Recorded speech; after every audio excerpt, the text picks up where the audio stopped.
Lebih dari 70 peserta meriahkan stand up komedi Indonesia atau Suci ke-9 2020 yang digelar di sejumlah wilayah, salah satunya Kota Empek-Empek.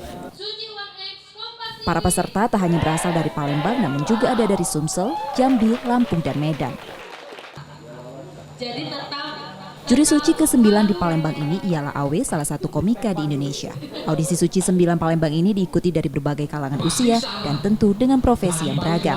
Meski dari latar belakang berbeda, peserta menunjukkan performa yang maksimal dengan materi yang ringan.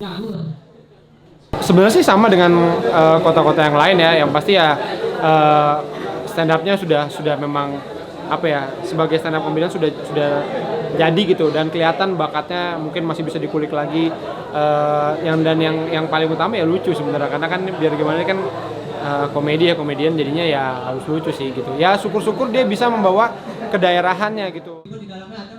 Juri selektif memilih yang terbaik untuk diberikan silver ticket. Dari audisi yang berlangsung, didapat 4 peserta yang menerima silver ticket untuk ke Jakarta.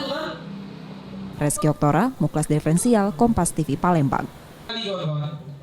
Dia bilang gak nyangka, saya kan sebagai mahasiswa yang baik.